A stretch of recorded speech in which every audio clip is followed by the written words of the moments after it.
Bienvenue dans cette nouvelle vidéo du Hall Martial. Aujourd'hui c'est un concept un petit peu différent de la vidéo précédente, on va analyser le style de combat d'un combattant en particulier. Je pense que vous l'avez reconnu, c'est parti.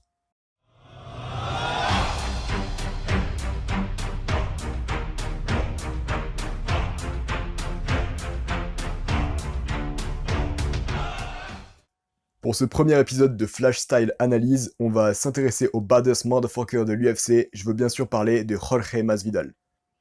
D'origine cubaine par son père et péruvienne par sa mère, Masvidal a grandi à Miami en Floride dans un milieu plutôt modeste. Bagarreur depuis son plus jeune âge, Jorge participe régulièrement à des combats de rue dans les cités de Miami pour se faire un peu d'argent. Il est repéré par Kimbo Slice, une légende du combat de rue qui lui propose d'affronter ses boxeurs. C'est ainsi que le jeune Jorge se forge rapidement une réputation dans la ville et sur internet. Aujourd'hui, Masvidal est un combattant professionnel qui concourt chez les welterweight de l'UFC avec un bilan de 35 victoires pour 13 défaites. En 2018, il possédait déjà une énorme carrière en MMA, mais cette année 2019 l'a définitivement passé dans une autre dimension grâce à 3 grosses performances. Le 16 mars 2019, il affronte la pépite Darren Till en territoire hostile à Londres. Il se mange une violente gauche dans le premier round, mais au second, il foudroie le Britannique grâce à un combo des enfers. Le 6 juillet 2019, il marque l'histoire de son sport en mettant KO Ben Askren en 5 secondes avec un coup de genou sauté. Non seulement c'est le KO le plus rapide de l'histoire de l'UFC, mais en plus c'est sur Askren, qui était jusqu'alors invaincu en 19 combats. Pour finir, le 2 novembre 2019, il affronte Nate Diaz dans un combat d'anthologie qui doit déterminer le baddest motherfucker de l'UFC, entendez par là le pire bad boy ou le pire gangster. Il domine Diaz et lui ouvre l'arcade, forçant le médecin à stopper le combat à la fin du 3e round. C'est ainsi qu'en l'espace d'un an, il est devenu l'une des plus grosses stars d'arts martiaux mixtes du monde. Masvidal, c'est aussi un physique atypique qui lui a valu le surnom de Street Jesus, littéralement le Jésus des rues. Voilà pour ce qui est de la présentation de Jorge Masvidal, et bordel ce que c'est chiant à dire. Sans plus attendre, passons au sujet principal de la vidéo.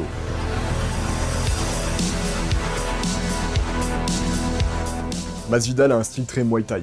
Il est assez haut sur ses appuis, avec une posture très proche de ce qui se fait en boxe thaïlandaise. Il combat en garde dite orthodoxe, c'est-à-dire en droitier, avec sa jambe gauche en avant de façon à pouvoir utiliser son bras fort à l'arrière. Son style de combat est clairement porté sur le striking, bien qu'il soit également un bon lutteur avec un bon grand game. Il tire parti de son côté très dur au mal pour avancer sur ses adversaires avec une garde hermétique et des appuis puissants bien ancrés au sol. Côté frappe, il maîtrise à la perfection les fondamentaux en gauche-droite, il a un bon cross mais surtout un excellent jab qui fait vraiment le taf. C'est aussi un kicker d'exception avec des body kicks juste monstrueux. Il se sert très bien de ses genoux, en témoigne le KO sur Askren mais pas uniquement. On le voit régulièrement mettre des coups de genoux très bien timés, ce qui en fait une arme de choix dans son arsenal.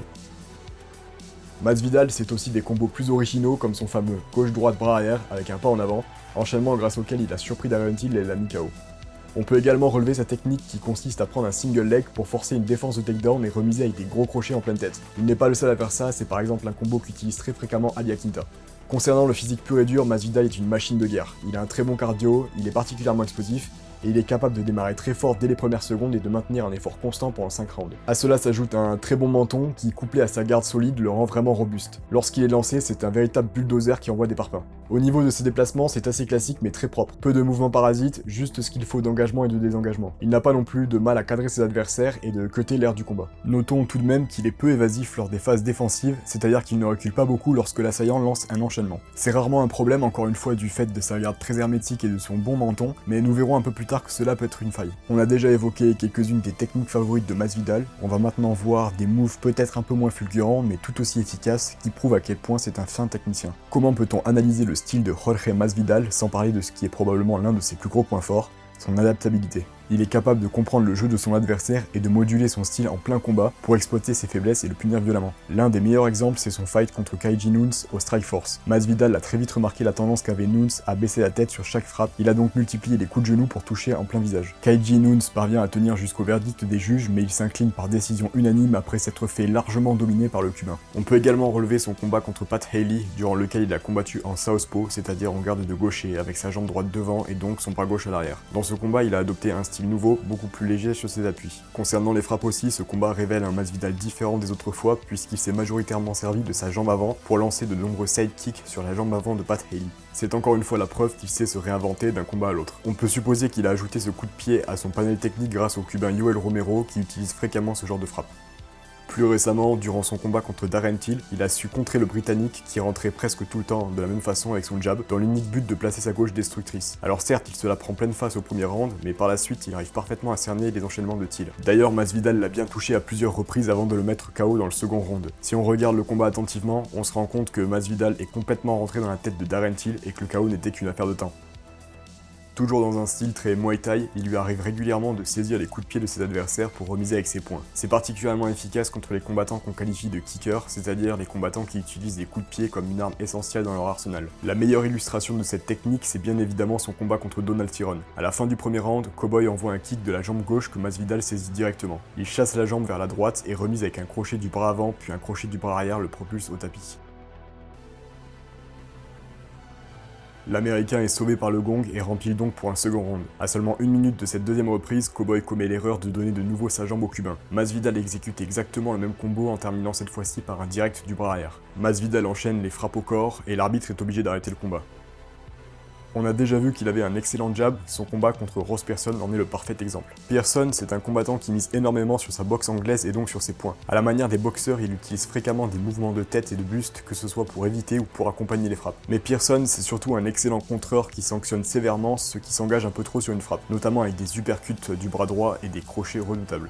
Ça, Masvidal et son équipe le savaient et ils ont donc opté pour une tactique particulière, encore une fois adaptée à l'adversaire du jour, à savoir Ross Pearson. Concrètement, Masvidal a utilisé très peu son bras arrière pour éviter de s'exposer au contre de Pearson. Il a donc boxé quasi exclusivement avec son jab et ses kicks. C'est là qu'on voit à quel point son bras avant est efficace, car Pearson avait beaucoup de mal à rentrer à mi-distance, Masvidal étant systématiquement prêt à envoyer un missile avec son poing gauche ou un kick dans les jambes ou au corps. Concernant les mouvements de tête de Pearson, Masvidal a bien sûr exploité la faille en envoyant des coups de pied bien secs en pleine face. Le game plan marche parfaitement puisque dans le second round, il met Pearson au tapis grâce à un crochet du bras gauche en fin d'enchaînement et s'impose finalement par décision à la fin des 3 rounds. Je vous recommande vraiment de regarder ce combat, c'est une véritable démonstration de comment combattre un adversaire qui mise sur le KO avec son bras arrière. Si on regarde du côté de ses défaites, la plus emblématique est survenue lors de son combat contre Stephen Wonderboy Thompson en novembre 2017. Il s'était fait sérieusement malmener pendant 3 rounds, avait pris plusieurs knockdowns et s'était donc incliné par décision unanime. Alors déjà, ce qu'il faut savoir, c'est que certes c'est une défaite cuisante, mais il n'y a rien de honteux car quand il était au plus haut de son niveau, Wonderboy a littéralement écrasé toute la catégorie welterweight hormis Tyron Woodley qui était champion à cette époque. Concrètement, Stephen Thompson a fait ce qu'il sait faire de mieux, c'est-à-dire frapper puis très vite ressortir de la zone de danger pour éviter les remises de Masvidal. Ajoutez à cela des déplacements latéraux incessants qui font qu'il est très dur à cadrer, vous obtenez un combattant explosif et ultra mobile qui est une véritable plaie pour bon nombre de fighters. Face à cela, le Cubain essaie d'être plus léger sur ses appuis qu'à son habitude et d'être plus mobile, de façon à pouvoir suivre Thompson. Il axe son game plan sur des kicks en ligne basse pour saper les appuis de l'Américain. Mais rapidement, il reprend un style plus lourd sur ses jambes et se retrouve à poursuivre Wonderboy qui ne cesse de lui tourner autour. Lorsqu'il subit un enchaînement, il se protège derrière sa garde solide mais manque clairement de mobilité. En comparaison avec Wonderboy, il paraît très poteau au point de se faire envoyer plusieurs fois au tapis sous les coups à répétition de son adversaire. Durant ce combat, Masvidal a été complètement mystifié par Wonderboy qui remporte logiquement le combat par décision unanime. Bon, il resterait encore bien des choses à dire sur le style de combat de Jorge Masvidal, mais on en a déjà pas mal fait le tour. Donc pour récapituler, faisons une synthèse des forces et faiblesses du combattant cubain.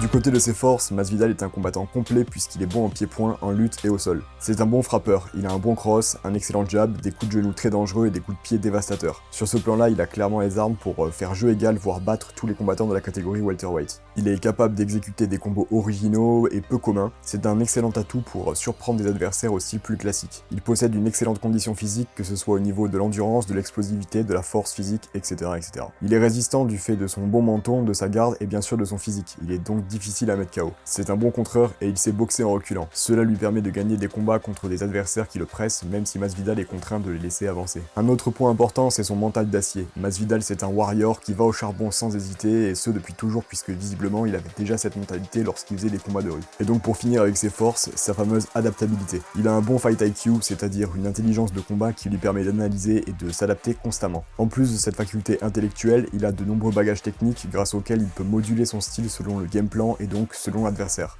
Concernant ses faiblesses, en premier lieu c'est son gabarit. Si aujourd'hui c'est exclusivement un welterweight, il faut savoir qu'il a longtemps combattu en lightweight, son dernier combat dans cette catégorie datant de 2015. Cependant, son physique n'est pas celui d'un welterweight pur. Ce que j'entends par welterweight pur, c'est le type de combattant qui débute chez les welters et qui cut du poids pour descendre en dessous de 77 kg le jour du combat. Alors certes, Masvidal a pris de la masse depuis qu'il s'est stabilisé dans la division welterweight, mais il n'a clairement pas le gabarit d'un Kamaru Usman, Darren Till, Colby Covington et bien d'autres qui sont nettement plus lourds que 77 kg en dehors des combats. Pourquoi une faiblesse me direz-vous alors qu'il a claqué un énorme KO sur Darren Till? Eh bien parce que la différence de gabarit entraîne logiquement un différentiel de puissance et de force physique qui se fait sentir sur les frappes mais surtout durant les phases de corps à corps, car c'est extrêmement fatigant de lutter contre un adversaire plus massif. Sur un combat de 5 rounds de 5 minutes, ça peut clairement faire la différence. Le second point, c'est sa tendance à suivre un faux rythme pendant certains de ses combats. Ça a été le cas contre Demian Maia et Ali Akinta par exemple. Si on regarde ses combats, on peut avoir l'impression qu'il peine à passer la seconde et qu'il subit une cadence imposée par l'adversaire. C'est très probablement à cause de cela qu'il comptabilise un nombre excessif de défaites par décision partagée, ce genre de verdict étant quand même assez rare en MMA. Pour finir avec ses points faibles, Masvidal est un combattant plutôt statique, surtout lorsqu'il est sur la défensive. Cela le rend sujet au combo en striking mais aussi à la lutte de ses adversaires. Comme nous l'avons évoqué, son combat contre Steven Thompson en est le parfait exemple. Masvidal a passé la quasi-totalité du fight à suivre les déplacements de Thompson pour tenter de le cadrer, au détriment de ses propres décalages à lui. Au final, il n'a fait que réagir au move de Wonderboy et lorsque l'américain frappait, Masvidal avait du mal à désengager suffisamment pour sortir de la zone de danger. Conclusion de ce combat, une défaite unanime pour le Cubain qui n'a pas su s'exprimer et mettre à profit ses compétences pourtant nombreuses. Maintenant qu'on a résumé les forces et faiblesses de Jorge Masvidal, voyons quels pourraient être les bons et les mauvais match-ups pour le Cubain.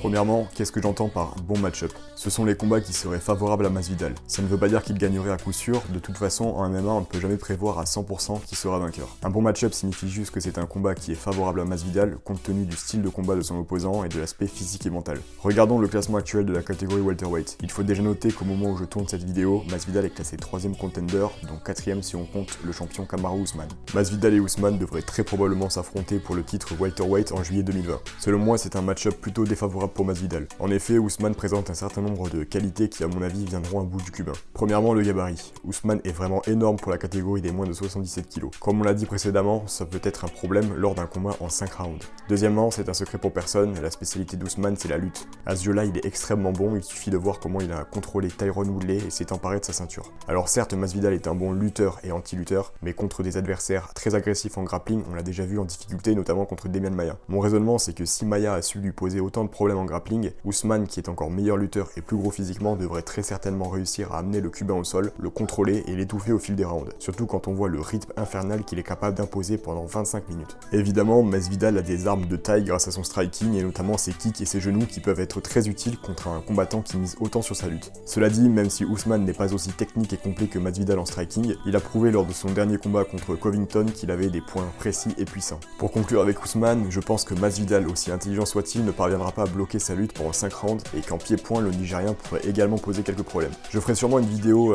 pour parler un peu plus en détail de ce combat avant qu'il ait lieu, donc si ça vous intéresse, n'hésitez pas à me le faire savoir dans les commentaires. En seconde place de cette KT, on retrouve Tyron Woodley. Bon, pour ce duel, c'est assez dur de savoir s'il sera plutôt favorable ou défavorable à Masvidal, étant donné qu'on a très peu d'infos sur le niveau actuel de Woodley. Je pense tout de même que ce serait très dangereux pour Masvidal. Woodley est très explosif et il peut sécher n'importe qui en une fraction de seconde avec un coup tout droit sorti des enfers. Masvidal pourrait peut-être maîtriser le combat grâce à son jab, mais il faudrait qu'il soit plus mobile qu'à son habitude. Parce que comme nous l'avons évoqué, lorsqu'il subit un assaut, il se protège bien, mais il n'est pas très évasif. Contre un adversaire du calibre de Woodley, c'est clairement un problème. Il ne peut pas se permettre de rester dans son axe de frappe au risque de prendre de grosses mandales. Donc selon moi, ce serait un match-up défavorable pour Masvidal. Colby Covington. Alors là, on tient quelque chose de très intéressant. Déjà, il faut savoir que ce sont d'anciens amis et partenaires d'entraînement qui, au fil du temps, ont suivi des chemins un peu différents et sont rentrés en conflit. Sur le papier, Covington possède des atouts qui sont assez similaires à ceux d'Usman, à savoir une excellente lutte et une condition physique surhumaine. La spécialité de Covington, c'est de presser systématiquement ses adversaires en imposant un énorme volume de coups, puis de changer de niveau pour les amener au sol. Il est très bon pour ce genre de transition. Donc au vu de ses qualités, on pourrait être tenté de le donner favori d'un combat contre Masvidal. Mais ce qu'il faut prendre en compte, c'est qu'en maintenant un gros volume de frappe, il s'expose au contre de ses opposants. Alors jusque-là, Usman est le seul à avoir su saisir l'occasion de le punir violemment, mais je pense que Masvidal, grâce à son coup d'œil et à sa ruse, pourrait très bien intercepter Covington à plusieurs reprises avec ses genoux et ses poings. Surtout quand on sait que l'américain ne change radicalement jamais de style de combat, à la différence du cubain qui lui est imprévisible d'un fight à l'autre. Il serait également judicieux pour Masvidal de baser son game plan sur des calf kicks pour détruire les appuis de Colby Covington. Les calf kicks, ce sont des coups de pied en dessous du genou, donc dans le mollet, la cheville ou sur le côté du tibia. Donc au final, c'est pour moi un match-up à double tranchant pour Masvidal. D'une part, on peut clairement envisager que Covington le contrôle et l'épuise, mais d'un autre côté, il se pourrait bien que Masvidal le touche durement, voire le mette KO. Vous l'avez sûrement remarqué, pour moi Masvidal est légèrement en dessous des 3 combattants qui sont classés juste au-dessus de lui, c'est-à-dire Usman, Woodley et Covington. Je pense que dans l'état actuel des choses, il a atteint sa plus haute place dans la catégorie welterweight. Alors après, avec tout le respect que je lui dois bien sûr, c'est un excellent combattant. Pour ceux qui sont classés en dessous de lui, donc au-delà de la 4ème position, les choses sont différentes. Leon Edwards par exemple est un combattant que j'aimerais beaucoup voir affronter Masvidal. On se souvient notamment de l'altercation en coulisses où Masvidal l'avait frappé en plein visage. Cela pourrait être un excellent combat. Edwards mise lui aussi principalement sur sa lutte, ça fait beaucoup de lutteurs dans cette division. Mais c'est aussi un bon striker et l'opposition avec Jorge serait sûrement très explosive. Rafael Dos Anjos est clairement un pilier chez les welterweight et un combat avec Masvidal serait palpitant. Ce serait sûrement favorable à Masvidal qui pourrait parfaitement s'exprimer en pied-point. Bon voilà pour les match-ups. Évidemment, j'ai pas mentionné tous les noms de la catégorie, ce serait trop long. Je n'ai pas non plus parlé du fight Masvidal versus McGregor que beaucoup aimeraient voir puisque s'il venait à se faire, je traiterai sûrement du sujet dans une vidéo dédiée. D'ailleurs, n'hésitez pas à me donner votre avis sur ces match-ups, j'aimerais bien savoir comment vous considérez Masvidal par rapport à la concurrence. On a vu quel était le style de combat de Masvidal, ses points forts et ses points faibles, les match-ups favorables et défavorables. La vidéo touche donc à sa fin. Je compte sur vous pour liker, vous abonner et surtout partager en masse, car c'est comme ça qu'on touchera un max de personnes intéressées par les sports de combat. Je prépare du lourd pour les vidéos futures, mais j'ai aussi besoin de vous pour me donner des idées de vidéos à traiter. Donc faites-vous plaisir dans les commentaires, c'est fait pour ça. A bientôt pour un prochain épisode du All Martial.